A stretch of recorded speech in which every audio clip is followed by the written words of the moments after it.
Mukaru TV.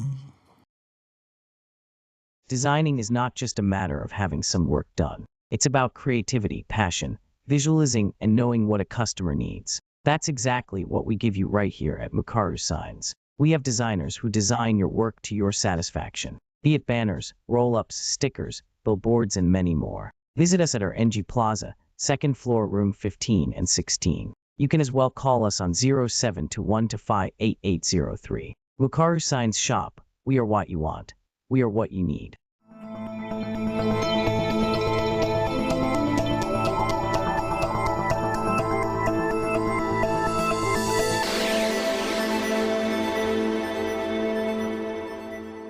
Urerorera Mukaru TV.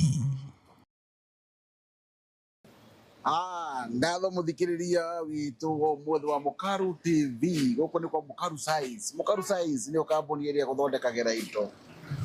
Iguthondekagira indo yendete. Guku ni kuo tuikaraga, andu akwa tuikaraga twendanite muno. Tukoragwo twi kindu kimwe.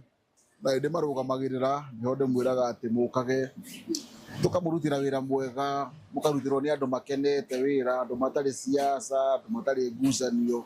Andu matari uhoro wa gutinda makiaria maundu matiganite, twaragia uhoro wa biacara na tuikaga guku maundu mothe wendo utongoretie. Tamenya wende we mucerere ako nduri na mbeca cia kibao kia wira ukatwaraniria tondu guku kibao kia wira wenda billboard ni tuthondekaga, wenda bana ni magana maya matatu no matume utoke kuma guthoka na mbere. Wira rugama wa siasa utari rona Mukaru Size rore rakinya haria hagiriire tondu ni mundu uria wa ma thiini wa industry ndutite wira umiaka 31 na ngoragwo ndi sawa ndi muthuri unyitaga muthigi na nyitaga kirikaniro woka na kirikaniro tuciraga na kirikaniro woka na muthigi tuciraga na muthigi na woka na biacara ni turutaga wira na biacara tondu andu othe thiini wa Mukaru Size ni maiganagira. Uria wina mabeca maingi oka kwa Mukaru Size ni iganagira. Ora wina tubeca tuni oka kwa Mukaru Size tamenya ni iganagira. Na ithuothe tuticaguraga. We woka na mbeca nyingi matukaga tukaiguana wega muno. We woka na tubeca tunini na tukaga tugateithania wega muno. Tamenya Mukaru Size ni kambuni iria ndigaru ya gukorwo ati hindi ciothe twaragia maundu ma kwenda andu aria angi magie biacara ciao cikiambatira cikara ikiambararaga igaikara gikoragwo ati nicio iratuma maundu mothe magirire ati hindi riothe turakorwo tugicemania guku turaria cia biacara uria yaku igukira rimwe ni tuikaraga thi tukorania atiriri wira wakwa ungiukirira atia ni tuteithanagia tukirana hagirwo gwika no tondu mwena wa biacara bado no ndeithagiriria mundu tondu thiini wa ku advertise ni hotaga kwira mundu kiri utigitie ni giki marangi maria mendagia muno ni ukaga ngagutariria tondu horo wa business ndi mithomete wega ndina degree ya business njega muno na ni wega muno guka nigetha wone wira uria ndiraruta na uria ndirakwira nyenda gukwira undu kuona ati uguo ndirakwira niguo njikaga ni ndirie andu aria maragia mategwika ni ndigeria uhoro wa biacara ni biacara ndutaga na ngeria uhoro wa kurutira andu wira ruteiria andu wira magakoragwo mari aira bururi wothe na nikio nditiaga ngauga ati Mukaru Size ni kambuni iria iho itigaririire thiini wa industry ni undu wa kwaria ma na gukoragwo tuli andu transparent na gukoragwo ati twakwira ni turadeliver free tudeliver free na twakwira ni magana matatu gwitu gutire broker na gutikoragwo na uhoro wa mundu gutinda agitwarithia uguo ati njira cia shortcut ithuĩ tuli andu a quality na nikio twihinguragira tukagia nginya na Mukaru TV tukagia na Mukaru Size brand name uyu tukamirugamirira ona riu no ndimirugamirire na ndiguthukaga. Imagine twerekeire hindi ya siasa we ndurathondeka kalenda ndugithondeke kalenda nduke thiini wa Mukaru Size tuthondeke kalenda tuthondeke brochures tuthondeke business cards tuthondeke t-shirts tuthondeke reflective jackets tuthondeke stickers cia brand ngari tuthondeke mabanners ma kwa barabara ukiumira uguo ukihuhwo biringi ya IBC ukorwo wi mbere taiteke na hindi ciothe twikaga maundu wenda utongoretie kuria Thika twi nyumba itagwo Teithia House kwa Nkrumah Street ikoragwo i first floor room 33 guku Nairobi tukoragwo handu hetagwo Ronald Ngara Avenue he nyumba thaka muno itagwo RNG Plaza ukoragwo haha ngoroba ya keri namba 15 na 16 mutigiuke namba cia thimu cia wira-ini iria ungitaipa thaa ici uikie kanyamu nayo oro riu ni namba 2 0721 444 261 0721 444 261 iwe ingi 0721 258 803 0721 258 803 ukai murehe wira turutaga wira wendo tongoretie.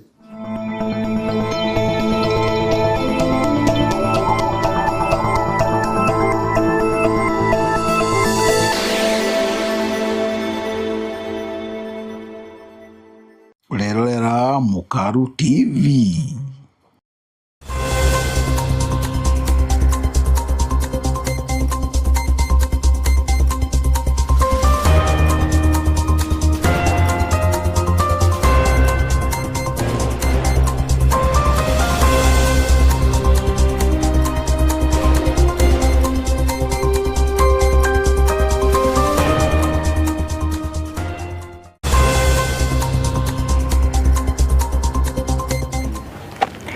Good afternoon and welcome to our afternoon news bulletin. My name is Brenda Maramba and this is Mukaru TV. On to our story 1.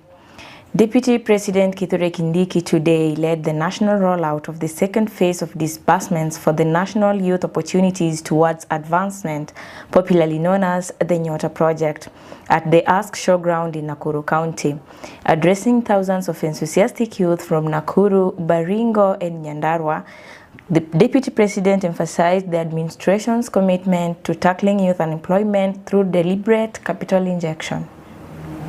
Kwa dakika chache, kuna vijana wachache nataka watueleze vile ile 22,000 ya kwanza ambao walipata, vile wanaitumia, vile imewasaidia na vile watatumia ile ambao wanapata leo, na wakutuanzishia ni huyu dada yetu ambaye anaitwa Leila Adhiambo kutoka Nakuru County. Wapi makofi ya Leila jameni? Leila, good morning. Good morning. Habari yako? Nzuri sana. Ulipata pesa ile ya kwanza ya Nyota? Ndio. Ilikuwa ngapi? 22,000 alafu 3,000 ikaiko kwa savings. Savings 3,000, 22,000 ikakuja kwa pochi la biashara? Ndio. Wewe unafanya biashara gani? Graphic design. Graphic design? Ndio. Ulitumia hiyo pesa kufanya nini mambo ya graphic design?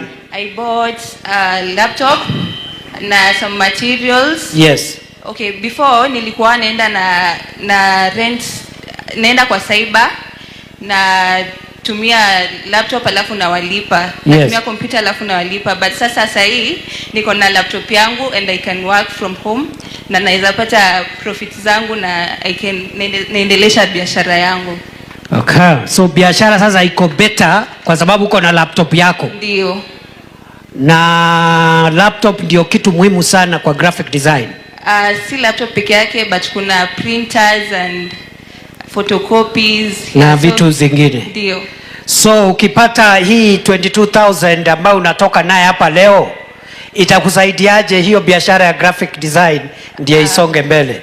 From my savings zenye nimekuwa nikifanya na hiyo pesa, nimekuwa nikifanya biashara. I'm planning to buy a printer na pia ni open a physical shop. Yes. Penye sasa watu watakuwa wanakuja physically. Yes. Ndio.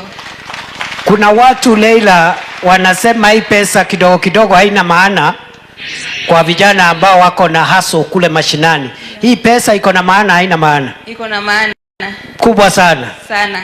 Mwisho kabisa, umesikia rais amesema, ameshauri vijana kuna program zingine za serikali ambazo unaweza pata msaada zaidi kupitia Uwezo Fund, Women Enterprise Fund na Youth Enterprise Fund. Ndio.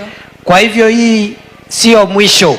Huu ni mwanzo. Ndio. Na kwa hivyo ungetaka kusema nini? Hii Nyota ni fire si fire? Ni fire. Ni fire sana. Sana. Tuendelee nayo? Kabisa. Rais aendelee? Kabisa. Asante. Wapi makofi ya Leila jameni?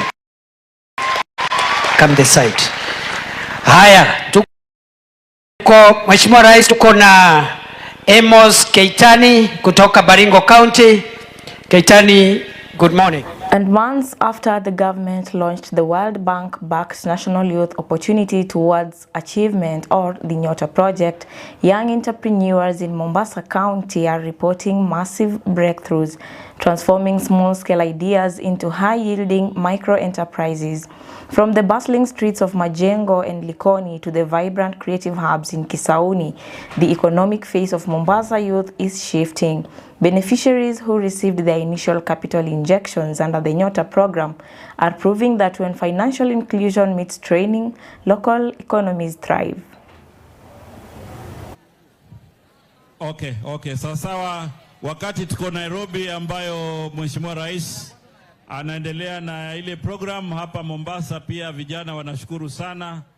Vijana wamepata pesa na wengine wanaendelea, kuna wengine wanaendelea kupata, lakini kwanza tuhoji wale ambao wamepata. Lete microphone kwa huyu kijana. Lete microphone ndio huyu kijana pia aseme story yake.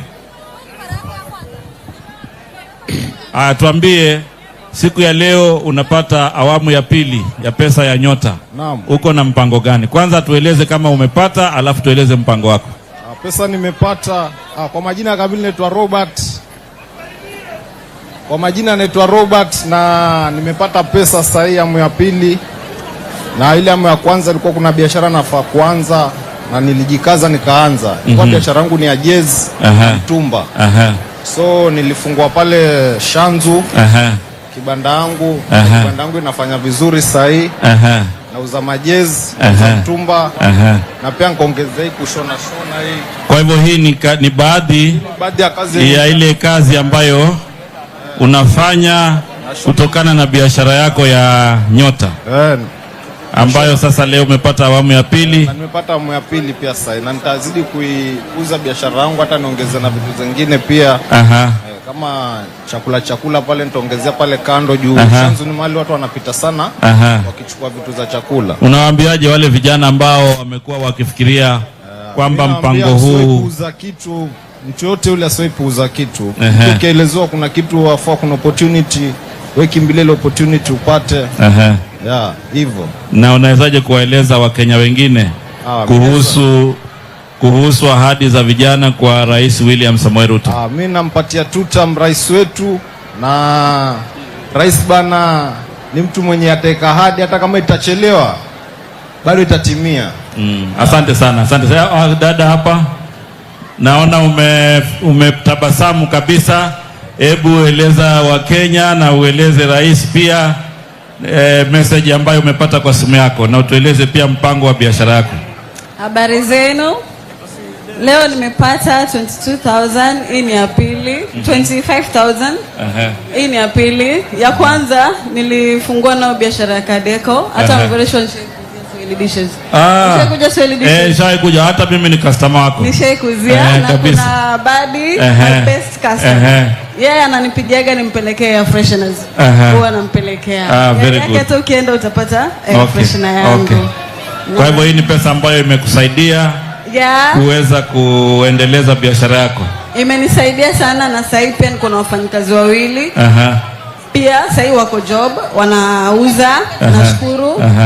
Nikiwa hapa naweza wapigia niwaambie wameendelea aje, na nikipata hii pesa yenye nimepata sasa nitaongeza stock, niongeze mademo wengine, hata kama ni wanaume pia at least niwapatie hizo bidhaa waende wauze pia wapate. Na unaelezaje vijana wengine kama wewe?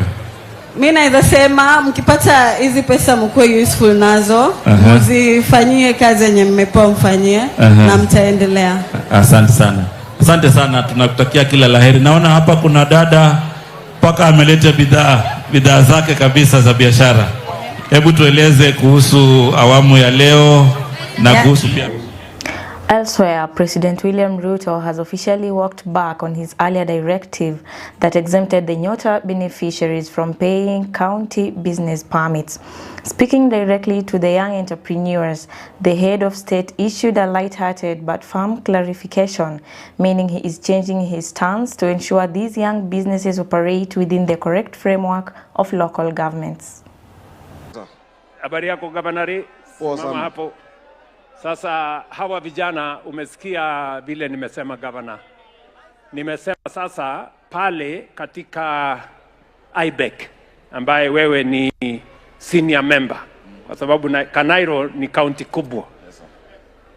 Nimewauliza tafadhali, wewe governors wenzako, mketi chini pale na deputy wangu, mujaribu kufigure out mambo mawili.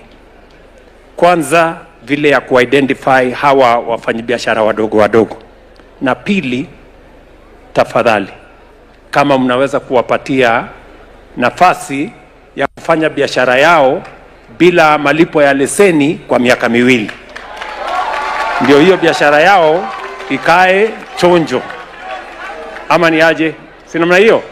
So Governor, kwa niaba ya magavana wenzako bana, nakuuliza kwa heshima ya hawa vijana wote hawa, tafadhali. Sijui kama wako tayari kufanya hiyo biashara. Mko tayari?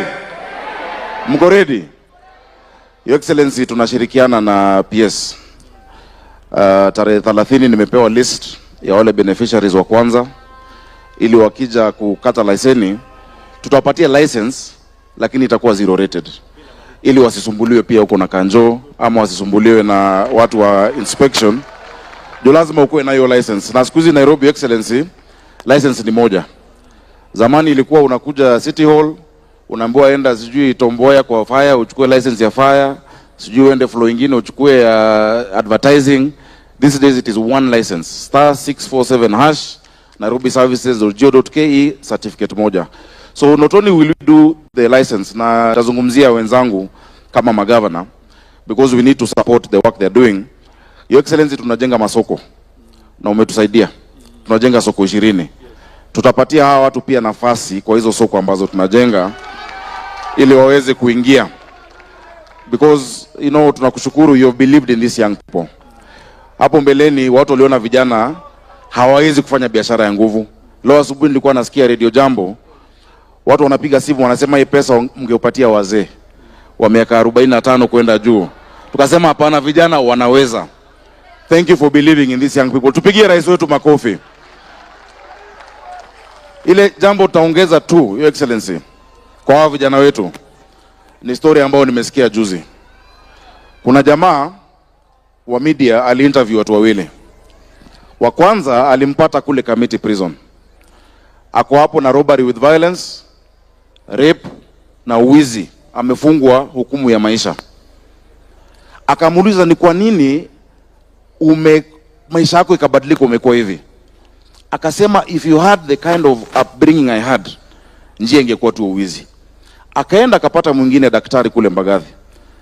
Is a doctor who was qualified, anafanya mambo ya orthopedic, very successful, akona familia yake. Akamuuliza, imekuwaje umesucceed kwa maisha yako? Akasema, if you were brought up the way I was brought up, with the kind of father I had, the only way was to succeed. Hao majamaa wawili walikuwa ni ndugu. Both of those were brought up by the same person. Mmoja aliamua abadilisha maisha yake, mwingine akasema, because of my background, I will only go south. I want to tell the young people, it is your attitude that will determine your altitude. It is not what happens to you, it is how you react to the situations in life. So thank you for telling us, Your Excellency, not to despise humble beginnings. Hata kama maisha imekuwa ni ngumu, wazazi wako labda hawakufaulu, umetoka pali pagumu. Huyu rais wetu alianza na kuuza kuku, chicken. Saizi ona pali amefika. So let us change our attitude. There's a lot of negativity. Saa zingine mnaona pressure kwa social media, watu wanaonesha sijui wako na nini ama wako na nini. You get discouraged. Do not be discouraged. Believe in yourself, because the world belongs to those who believe in the beauty of their dreams. Your Excellency, asante sana kwa kuamini hao vijana. The Kenya Ports Authority has strongly hit back against public criticism over the cost of its latest infrastructure project at the port of Mombasa. The authority is dismissing claims that it has inflated the budget for a 1.8-kilometer stretch of road, which has drawn immense public and political scrutiny over 8.3 billion shilling price tag. Speaking in Mombasa, the KPA Managing Director, Captain William Ruto, clarified that the project has been widely misunderstood because it was labeled as an ordinary road, whereas it is a highly complex, specialized transport interchange.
And in other news, the Independent Electoral and Boundaries Commission has issued a stern warning that the scheduled July 16th Olkalau parliamentary by-election could be postponed or cancelled if cases of political violence and rampant voter bribery do not stop immediately. Speaking in Nairobi during the launch of the 2022 Pre-Election Dispute Resolution Committee report, IEBC Chairperson Erastus Edung condemned the rising tension in the constituent, stating that the Commission will not preside over an election whose integrity is compromised by hired gangs. Decisions, as we are doing today, enables us to sustain this journey of improvement. The gaps in our laws, institutions, or procedures thrown into relief through these publications and the discussions around them will provide an opportunity for improvement, for proactive mitigation measures, administrative, regulatory, and statutory. In this way, we divert and resolve disputes before they get to court, whilst simultaneously shaping the conduct of future elections. An institution is strengthened by its stability to learn systematically from previous experience. This stammering of mine. An institution is strengthened by its ability to learn systematically from previous experience. It is important to honestly examine our successes, confront our shortcomings, and continuously improve the manner in which we discuss our constitutional responsibilities. Today's launch is such a process, particularly for the IEBC, transforming institutional experience into institutional knowledge. And as we move forward together, it is paramount that institutional independence is just jealously protected and deliberately maintained. Every electoral dispute presents. And now to a development. The political temperature in Nyandarua County has reached a boiling point ahead of the upcoming July 16th Olkalau parliamentary by-election. Civil society groups and opposition candidates are raising red flags over a sudden flurry of multi-billion shilling development projects launched in the constituency. Critics are labeling the massive 10 billion shilling infrastructure blitz as a thinly veiled state-sponsored vote buying designed to manipulate voters just days before they head to the ballot. It is no longer till death do us apart, and political bonds may have shifted into something more temporary, a strategic choice driven by circumstances. Voters now benefiting from the government goodies after losing an elected leader. Lakini serikali ni ile kazi ambayo wanatufanyia. Practically, the national government has been flexing its financial muscle as the political battle intensifies in Olkalau constituency. Resources and influence are key in the scramble for voter support. On the other hand, the opposition members have transformed campaign rallies into a vibrant spectacle, blending music and performance.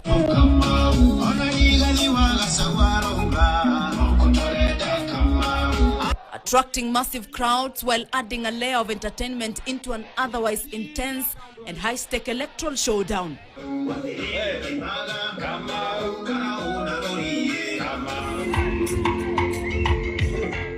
The spectacle witnessed in Olkalau has united Kenyans across social media.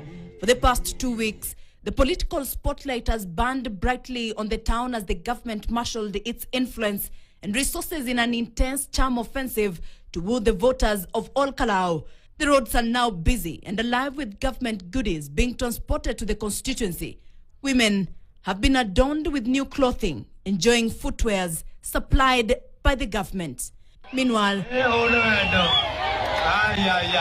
the musician senators, on the other hand, have been collecting contributions from the residents to help their candidate.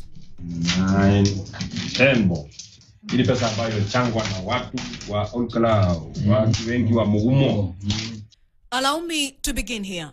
Kila nyumba katika taifa letu la Kenya itakuwa na mtungi wa gesi, na tutahakikisha ya kwamba bei ya gas itapungua. That promise that once existed in speeches may have been fulfilled to Olkalau residents.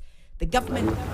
Thank you so much for tuning in to our afternoon news bulletin. To this and more, continue watching, continue engaging, and follow us on our pages at Mukaru TV. Have a lovely afternoon.